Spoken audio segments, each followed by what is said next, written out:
Gendrian, founder of A to Z Communications, and this is the Brand Stories podcast. This is where we talk about everything related to branding, marketing, and public relations. This week, we have Podpony's CEO, Brodrick Lothinger. He shares with us what the future of podcasting looks like, and actually why lots of people shouldn't be doing podcasting. Brodrick, super excited to have you on the podcast. First of all, as a podcaster yourself, so when you listen to it, I hope that it meets your standards. And if not, please give me constructive feedback, because I would be happy to achieve the standard of Podpony. But thank you so much for coming on the podcast. Can you imagine how terrible of a guest I would be if they, all right, 1 to 10, how would you rate yourself, host? No, I am so honored to be here. Allie, thank you for having me. We've talked about this for some time. I think since I saw you in Miami at Future Proof. So Thanks for reaching out and asking me on the show. Honored to be here. Yeah, well, I was honored. Speaking of Miami, since you brought it up, so we had that night. It felt like the Last Supper, and I'm not trying to be religious, but just in the sense that the table kept like growing and growing and growing. And it was a lovely experience. And the fact that I could sit across from you, I should be so lucky. Yeah. All right. So if it was the Last Supper, who at the table was Judas? So I brought this up with some of the ladies on the other end of the table, and I was like, so who's Jesus? And they were like, it's Matt Halloran. And I was like, yeah, actually, I could see Matt Halloran being Jesus. He's just warm and bubbly, and sure. Who's the Judas? Ooh. Yeah, who's the Judas? Who's the Judas of the group? Now I feel like I don't know. Like, email all the participants and be like, so who do you think is the betrayer? We didn't have a Judas at our table. Everyone was awesome. No, you literally only hang out with the coolest of people, and then me. So thanks for throwing me in there. No, well, you are definitely one of the coolest people. But to kick this podcast off, as I always do, my first question is, what's your favorite brand and why? Okay, so it is a little niche, I think. It's very, very specific. Okay. So my family's from San Antonio, Texas. And when starting Podpony, the colors of our business were heavily influenced by the 1990s San Antonio Spurs. And recently, they brought their Fiesta colors back for their what's called City Edition. And I, like many other people who've lived in San Antonio, thought that this brand exudes the city better than just about anything else. And there is a fun, festive, just a good brand. It's not just a logo. There's a story, and it gives a feeling. When I see that 90s brand, there's an element of nostalgia. It's very bright. And so you just have a feeling of Fiesta when you see it. It's a good time.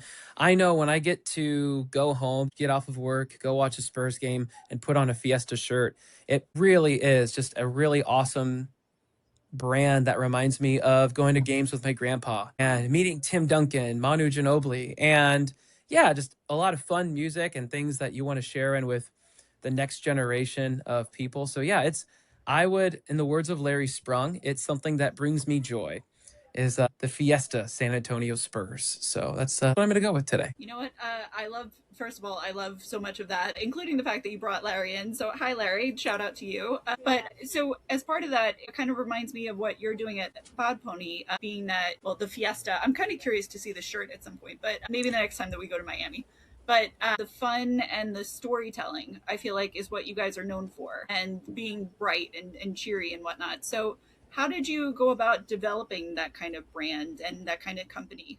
Well, as you know, in our industry, when you log on to LinkedIn, there are a lot of very, very intelligent people within financial services who put out a number of great content pieces. But when it came to Podpony, my initial takeaway of, it was 2020, 2021, when I went on LinkedIn, I didn't see anything that made me smile. There are a lot of people who are already doing a great job of sounding smart, but there wasn't anyone bringing me joy with content and no one making me laugh. You had to go to other platforms. And I thought to myself, if we put out content where you could learn something and it also put a smile on somebody's face, well, that's a win. And fun fact, there's usually a positive correlation between entertaining people, educating people, and revenue. So that's its own thing. And if you could do that really well, you're going to have people want to jump into that same mission with you because they say, well, your content seems fun. This must be a fun agency. It would be a fun time working with them.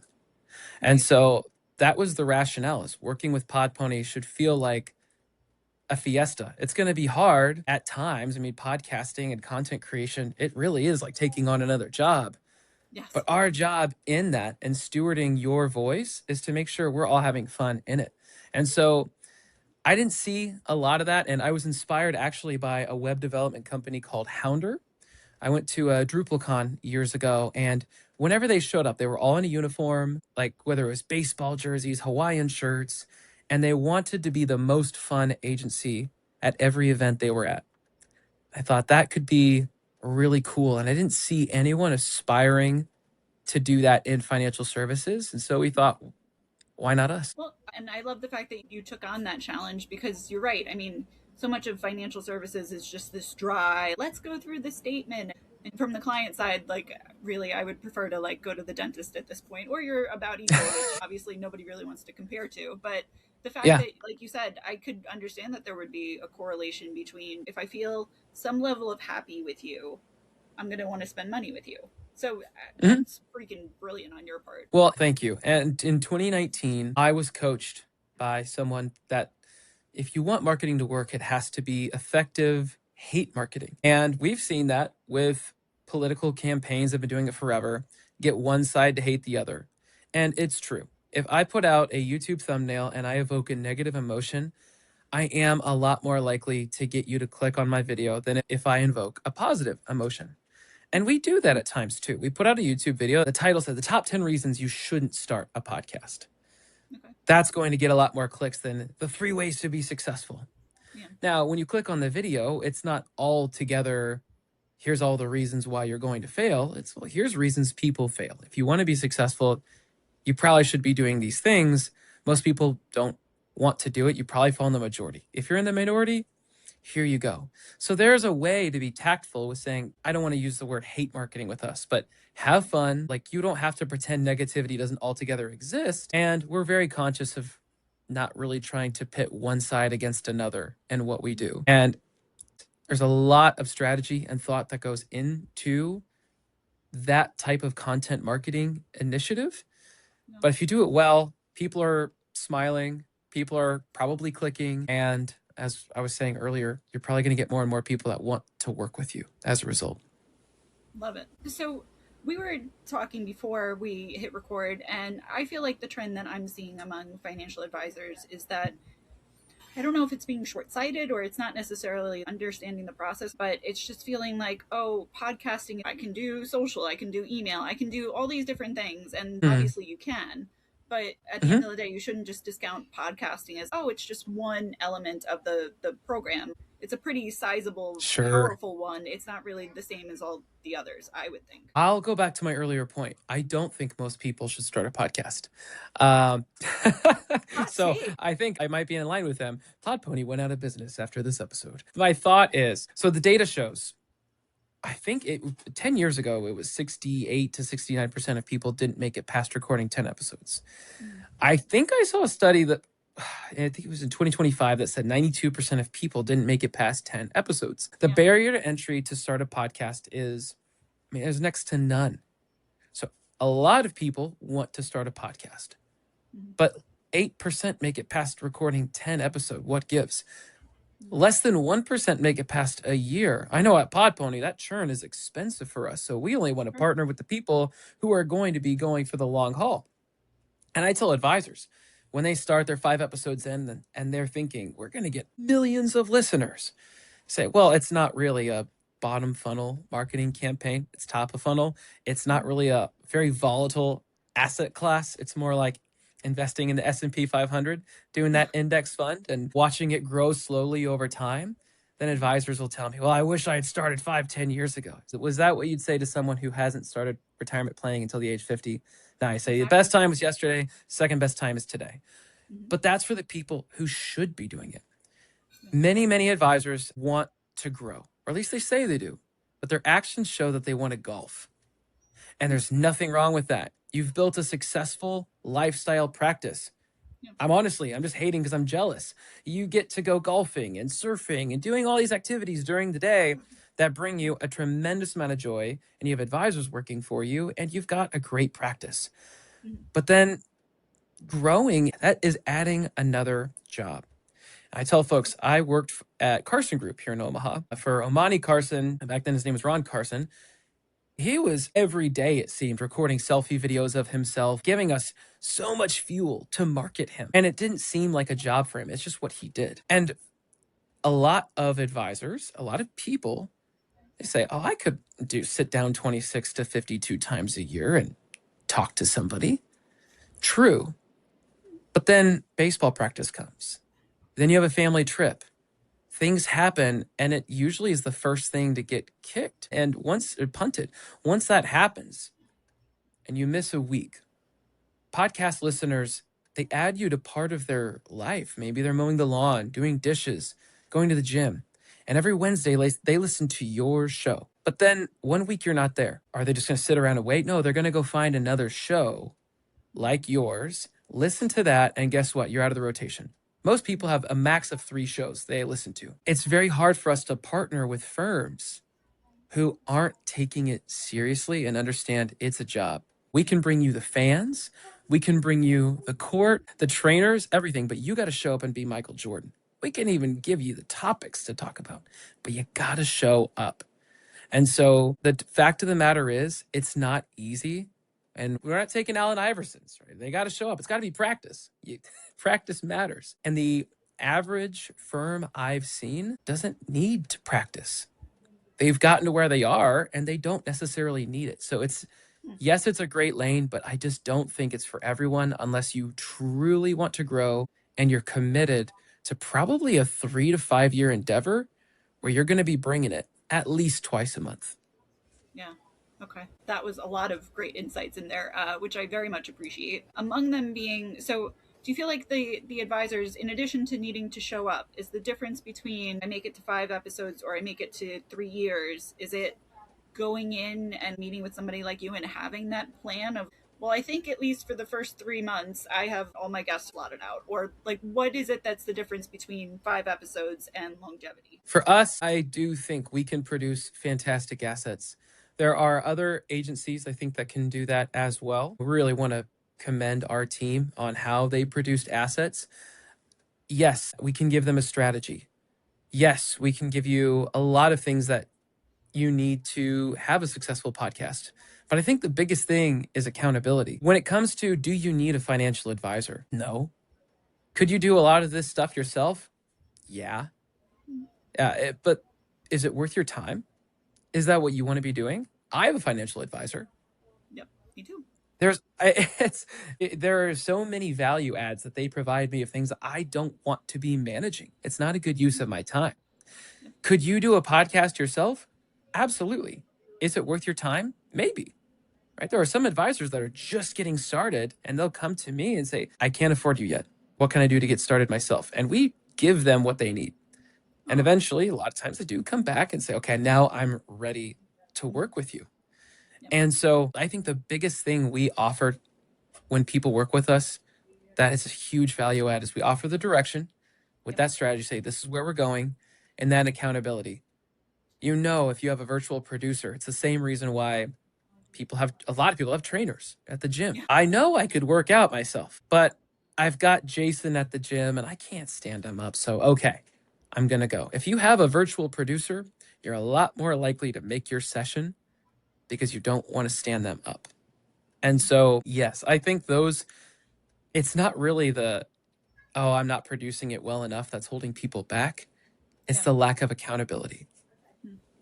Okay, very fair. So what do you think then is the future of podcasting? I mean, are we going to see like all of those podcasts that have either started now or started whatever number of years ago? Are they just going to like keep going on because it's the same, like we were talking about, like 90s sitcom shows that like, well, we all love them, so they're going to keep going till whoever it is decides that it's the end? Or are we going to see a lot more? Is the medium itself going to evolve? What do you think? The medium, it's evolving so much even as we speak right now. Netflix has podcasts. Apple and Spotify just added video. Podcasts by nature were audio only until now. We're changing the definition of what is a podcast right now. And I don't altogether love that. YouTube has its lane. Podcasts have had theirs. People interact with each platform differently. The future of podcasts, I still believe what makes them great and why I believe if every firm truly does want to grow and they're willing to commit, they should have a podcast. Just like any family in the United States who lives within 30 miles of a Costco should have a membership. When I believe in something like that, I sell the heck out of it. And it's not because I think you could have millions of followers, but because the average consumer now, it's like a Google review. People, when they are making buying decisions, they want to check you out a little bit more thoroughly these days and see, you can have a lot of great blogs, but did AI write that? How do you sound? Do I align with you? Yeah. And when you're doing a podcast, really important, share an opinion. Yeah, there's going to be a lot of people that aren't going to want to work with you because of that.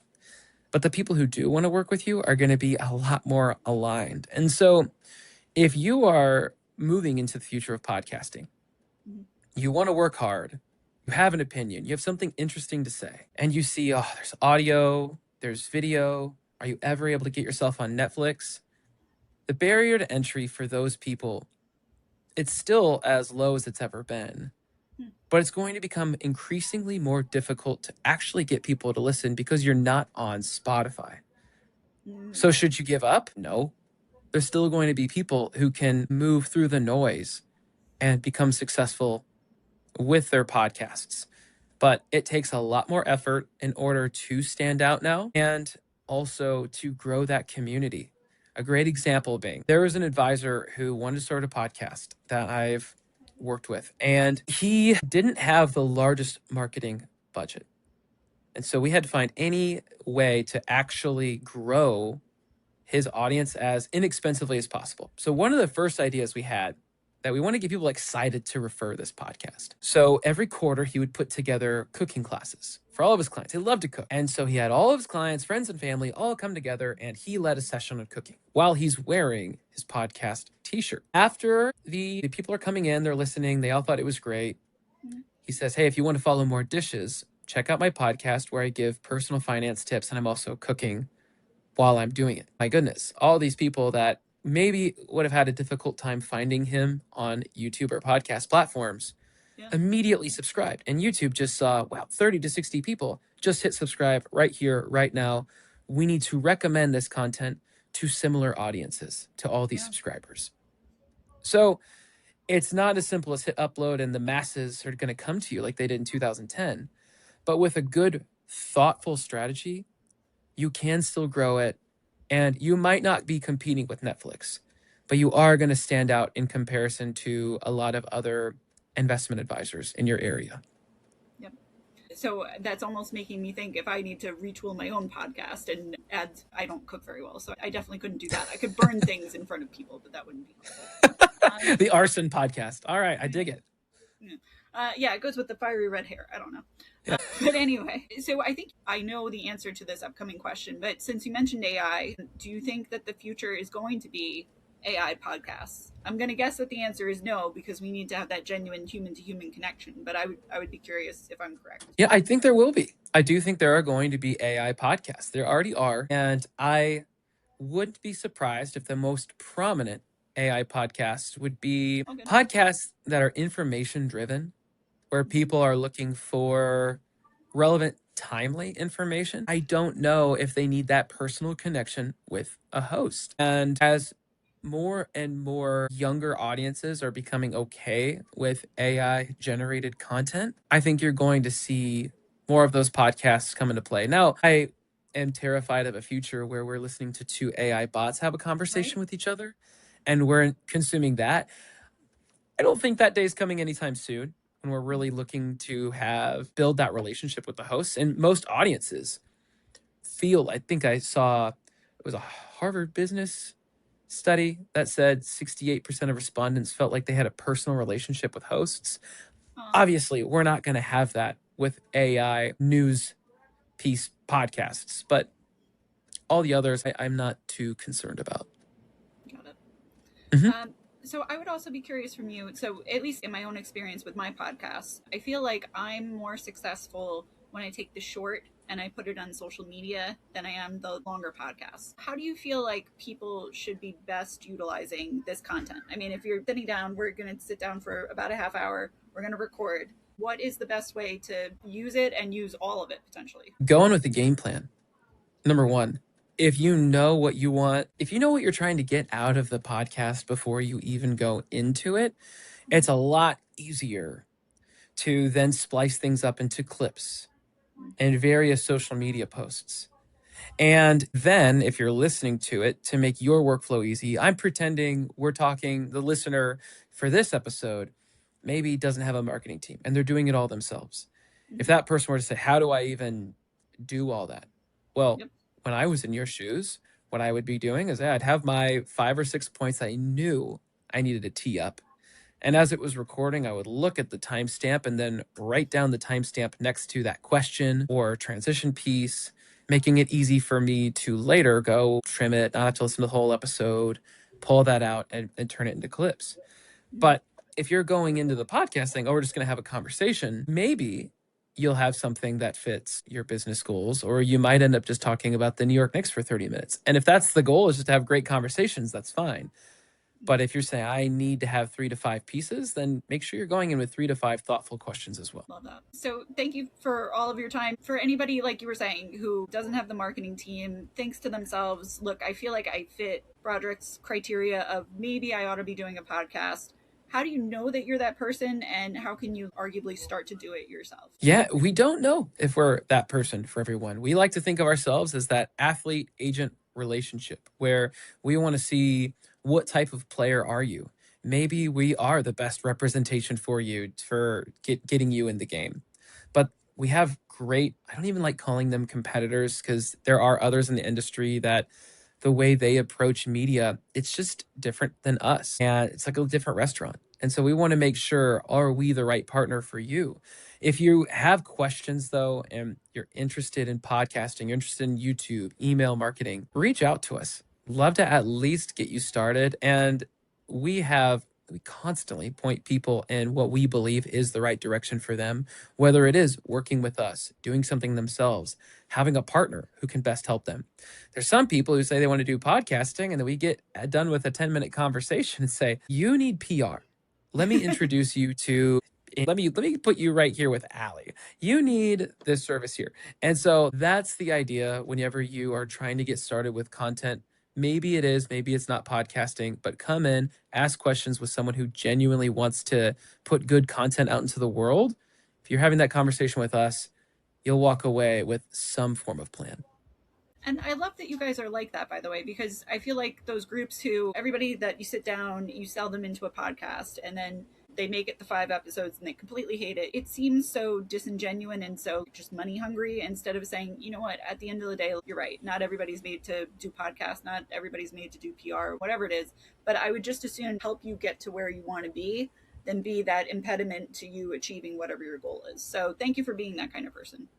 Well, we get referrals from people we push away to other agencies, other business, because we were honest with them. They say, maybe I'm not in the market for a podcast, but I know that when I go to an event, someone says I should do one, I'm going to refer people to Podpony because I know they're going to be straight up with them. So it goes back to Cowboy Ethics, which if you haven't heard of that book, check it out. Folks from Halbert Hargrove pushed that our way, and it's how we like to do business here. We're a podunk. We like to tell people. We had someone refer to us as Podunk Pony because we're from Omaha, just country bumpkins out here. And we leaned into that. And your handshake, that should be as good as any contract you have out here in Omaha in these parts. So, yeah, us and a few cows producing podcasts. Well, at the very least, you have achieved your goal. I have laughed as a result of this interview. So thank you for being that kind of content that makes people laugh and smile and have a good time. Heck yeah. Thanks for having me. Of course, anytime.